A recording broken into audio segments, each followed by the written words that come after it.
क्या आपने कभी अकेले बैठकर खुद से यह सवाल पूछा है कि मैं कौन हूं? सच में मैं क्या हूं? क्या मैं ये शरीर हूं जो रोज बदलता है, उम्र के साथ थकता है और एक दिन मिट्टी में मिल जाएगा?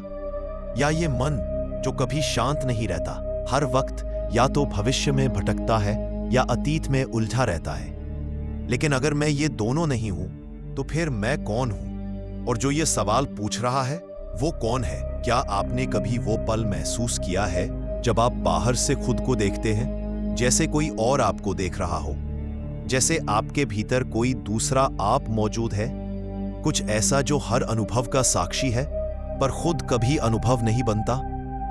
क्या वही आत्मा है? और अगर हाँ, तो आत्मा क्या होती है? क्या वो कोई अदृश्य शक्ति है, कोई ज्योति, या बस एक विश्वास? क्या विज्ञान भी इस आत्मा को समझ पा रहा है, या ये सिर्फ वेदों और उपनिषदों की कल्पना है? अगर आत्मा सच में है, तो क्या उसे जानना ही असली जीवन का उद्देश्य है? ये सिर्फ एक सवाल नहीं, एक दरवाजा है, एक गहराई में उतरने का निमंत्रण, जहां शायद आप अपने वास्तविक स्वरूप से मिल सके। आज हम बात कर रहे हैं उस विषय पर जो जितना रहस्यमयी है, उतना ही निजी भी। आत्मा क्या है? ये कोई साधारण सवाल नहीं है।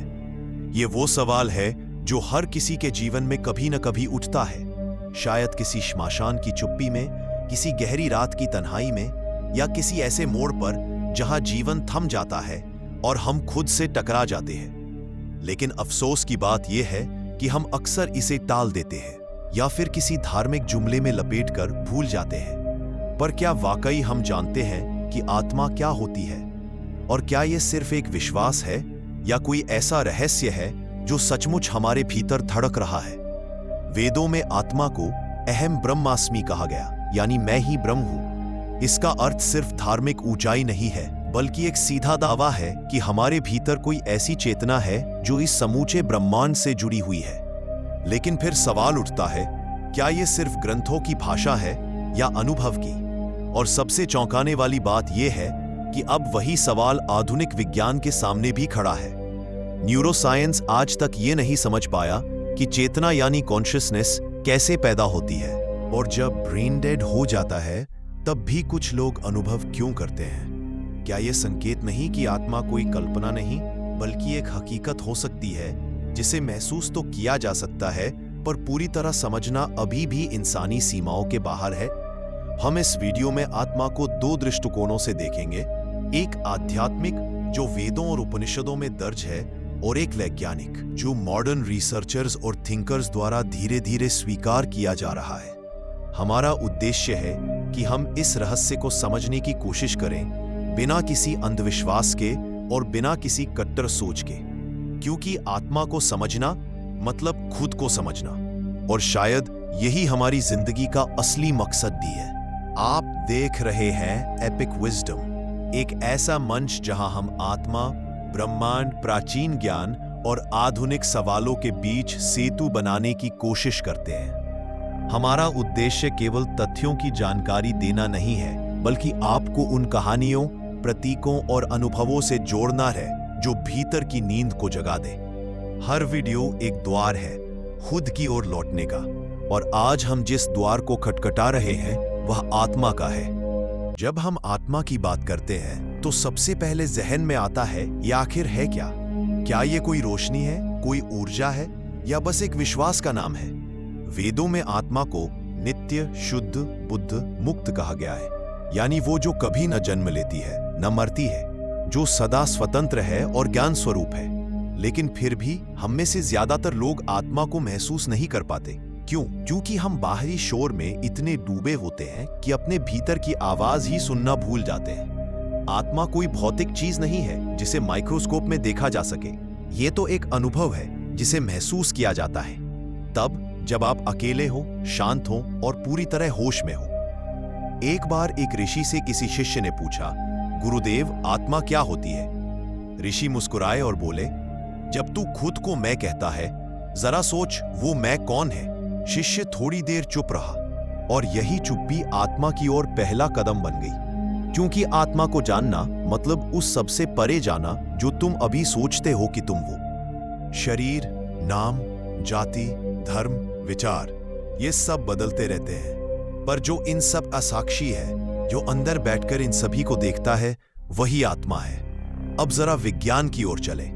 कॉन्शियसनेस यानी चेतना, ये न्यूरोसाइंस के लिए आज भी रहस्य है। ब्रेन एक बायोलॉजिकल स्ट्रक्चर है, पर चेतना उससे कहीं परे चीज है। डॉक्टर एबन अलेक्जेंडर, एक अनुभवी न्यूरोसर्जन, जब कोमा में गए, वो ब्रेन पूरी तरह नॉन फंक्शनल था, लेकिन वे कहते हैं कि उन्होंने उस दौरान एक हायर रियलिटी का अनुभव किया, ऐसी जगह जहां सिर्फ शांति, प्रेम और प्रकाश था। कोमा से वापस आने के बाद उनका विज्ञान से विश्वास डगमगाया, क्योंकि उन्होंने महसूस किया कि चेतना ब्रेन की उपज नहीं है, बल्कि शायद चेतना ही मूल तत्व है और ब्रेन सिर्फ एक माध्यम। वेदों में यही बात हजारों साल पहले कही गई। चैतन्यम आत्मा, यानी आत्मा ही चेतना है। आत्मा कोई वस्तु नहीं है, कोई तत्व नहीं है जिसे मापा जा सके। आत्मा वो है जो सबका आधार है, लेकिन स्वयं किसी आधार पर टिकी नहीं है। आधुनिक वैज्ञानिक स्लोली इस संभावना को स्वीकार कर रहे हैं कि कॉन्शियसनेस कोई इमर्जेंट प्रॉपर्टी नहीं, बल्कि फंडामेंटल रियलिटी हो सकती है। और अगर ऐसा है, तो इसका मतलब सीधा सीधा यही है कि आत्मा कोई कल्पना नहीं, बल्कि सबसे गहरा सत्य हो सकती है। अभी हाल ही में कई रिसर्च पेपर्स में डॉक्यूमेंटेड हुआ है कि जिन लोगों ने नियर डेथ एक्सपीरियंस (NDE) झेला है, वो बताते हैं कि उन्होंने शरीर के बाहर रहकर खुद को देखा, लव्ड वंस से मिले, इंटेंस पीस महसूस की। अब इसे हेलुसिनेशन कह देना आसान है, लेकिन जब ब्रेन पूरी तरह शटडाउन हो, तब ये अनुभव साइंटिफिकली एक्सप्लेन नहीं हो पाते। क्या ये आत्मा के अस्तित्व का प्रमाण हो सकते हैं? महाभारत में यक्ष ने युधिष्ठिर से पूछा था, सबसे बड़ा आश्चर्य क्या है? और युधिष्ठिर ने जवाब दिया, लोग हर दिन मृत्यु को जाते देखते हैं, फिर भी सोचते हैं कि वे अमर है। आत्मा का विचार हमें मोर्टैलिटी से ऊपर उठने का अवसर देता है। जब आप जान जाते हैं कि आप केवल शरीर नहीं हैं, तब मृत्यु का भय धीरे धीरे धुंधला पड़ने लगता है, और यही सबसे गहरी आंतरिक स्वतंत्रता है। बुद्ध ने आत्मा के बारे में सीधा उत्तर नहीं दिया, लेकिन उन्होंने साक्षी भाव सिखाया। देखो, बस देखो, किसी अनुभव से जुड़ो मत, तुम वो नहीं हो। उनका पूरा ध्यान इस बात पर था कि अगर तुम अपने विचारों, इच्छाओं और दुखों से खुद को अलग कर सको, तो तुम उस चेतना को महसूस कर सकते हो जिसे कोई नाम देना जरूरी नहीं। वही साक्षी भाव वेदांत में आत्मा कहा गया है, वही बौद्ध परंपरा में शून्यता है, और शायद वही विज्ञान में कॉन्शियसनेस के नाम से जानी जा रही है। एक और अद्भुत तथ्य, बच्चों के साथ कई ऐसे डॉक्यूमेंटेड केसेस हैं जहां उन्होंने अपने पास्ट लाइफ के बारे में सटीक बातें बताई, जिनकी पुष्टि बाद में की गई। इयन स्टीवनसन जैसे वैज्ञानिकों ने ऐसे हजारों केस कंपाइल किए हैं। क्या यह संकेत नहीं कि आत्मा की यात्रा शरीर तक सीमित नहीं है? क्या हम हर जन्म में एक नई भूमिका निभा रहे हैं, लेकिन आत्मा वही रहती है, चुपचाप साक्षी बनी हुई? और शायद सबसे बड़ी बात, आत्मा को जानने के लिए हमें किसी ग्रंथ या थ्योरी की जरूरत नहीं, हमें बस खुद से मिलना है। जब आप थोड़ी देर के लिए सांसों की आवाज सुने, अपने दिल की धड़कनों में उतरें और सभी विचारों को शांत करें, तो आपको उस मौन में कुछ अजीब सा लेकिन बेहद शुद्ध एहसास होगा। वही आत्मा है, बिना शब्दों के, बिना परिभाषाओं के, लेकिन पूरी तरह सजीव। आत्मा कोई कहानी नहीं, कोई थ्योरी नहीं। आत्मा वो अनुभव है जो हर बार भीतर से पुकारता है, लेकिन हम सुन नहीं पाते। आज अगर आप रुककर बस कुछ पल खुद को सुन लें, अपने भीतर के श्रोता को, तो शायद वो पहली झलक मिल जाए जिसे शब्दों में नहीं बांधा जा सकता, पर जो एक बार दिख जाए तो पूरी जिंदगी बदल सकती है। और अगर आत्मा सच में है, तो क्या हम उससे संवाद कर सकते हैं? इस प्रश्न का उत्तर वेदों और उपनिषदों में बार बार ध्यान और स्वाध्याय के माध्यम से दिया गया है। जब आप ध्यान की गहराई में उतरते हैं, तो आप विचारों की परतों को पीछे छोड़ते हैं। ईगो, डिजायर, आइडेंटिटी, सब कुछ हटकर आप उस मौलिक मैं से मिलते हैं जो बस है। कई साधक बताते हैं कि उन्होंने ध्यान में एक गहन शांति, एक बिना किसी कारण के आनंद का अनुभव किया, जिसे किसी शब्द से परिभाषित नहीं किया जा सकता।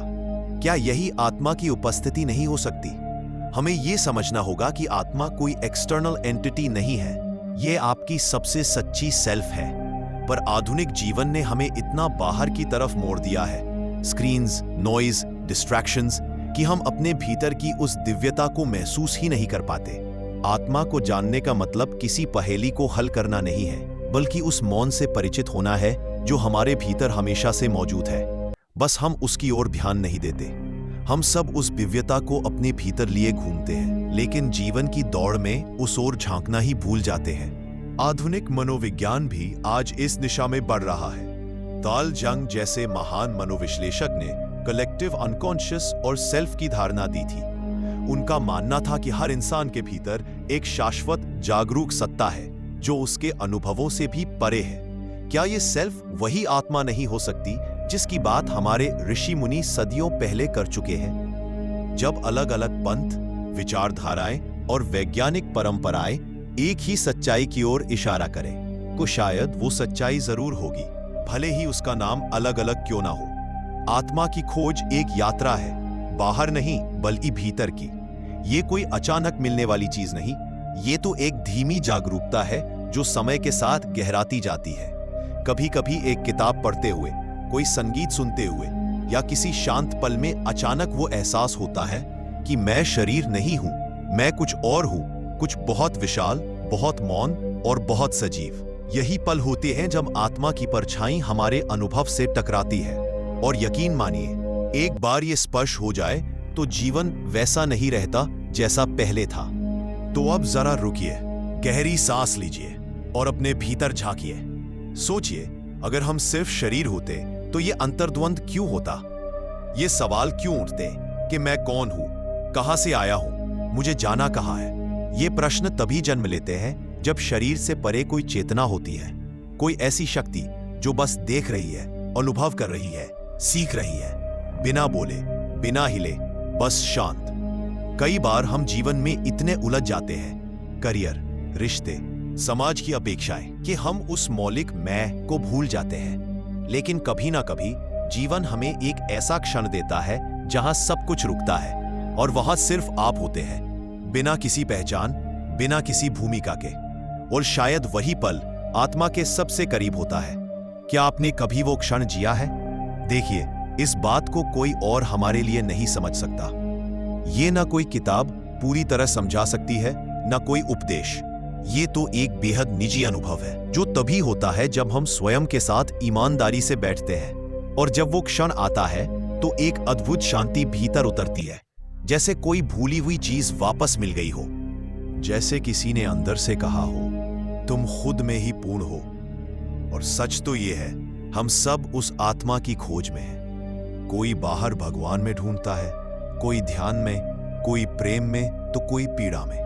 लेकिन अंत में सभी रास्ते उसी ओर ले जाते हैं, भीतर की ओर, जहां आत्मा है वही सच्चा घर है। और जब आप उस घर से जुड़ जाते हैं, तब जीवन सिर्फ जीने की चीज नहीं रह जाती, वो एक अर्थमय अनुभव बन जाता है, एक यात्रा बन जाती है जो हर क्षण को पवित्र बना देती है। अगर आज की ये बात आपके दिल को छू गई हो, अगर आपको कभी एक पल के लिए भी लगा हो कि हाँ, मैं सिर्फ ये शरीर नहीं हूं, तो यकीन मानिए आपने आत्मा की दहलीज पर पहला कदम रख दिया है। अब बस उस राह पर चलते रहिए, शांति अपने आप मिलने लगेगी।